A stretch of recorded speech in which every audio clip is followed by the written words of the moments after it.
In this video, I'm going to show you how to use a smart control, a single smart control, to control many different parameters on many different plugins in many different ways.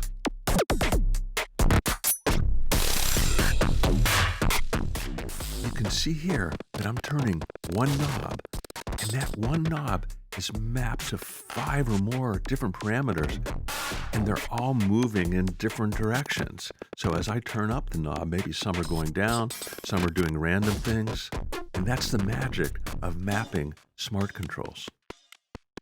So how is it done? Let me show you.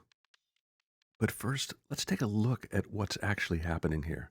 So as I turn the knob up and down, look at all the different controls and how they're moving kind of independently. And that's because they're all scaled independently. And all of that happens right here in the Smart Control Inspector. Here at the bottom, you have your external assignment. That's where you select which knob you want to use. And up above here, you have your parameter mapping. So this one knob is mapped to 1, 2, 3, 4, 5, 6, 7, 8 different parameters. Below here, you can click on Open, and this is where you can draw all the different mappings for these parameters. For instance, the randomizer's input range is linear. It goes from 0 to 127 as I turn my controller knob from 0 to 127. However, the random amount of the randomizer, I drew this little mapping by creating these different nodes.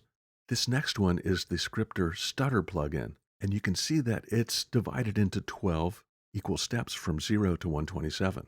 However, the scripter's probability parameter is reversed. When my controller is at 0, it's at 127, and as I turn my controller up, it goes down.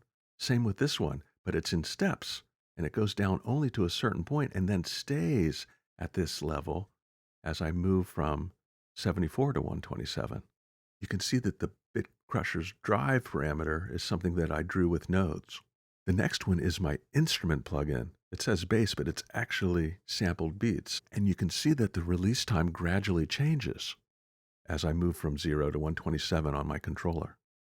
And the last one is a send on my channel strip, which is sending to a tape delay, and I chose a preset from up above here. So what makes this really powerful is that you can play all of these parameters by just turning one knob on your controller, and then you can record all of that to make loops or live loops cells.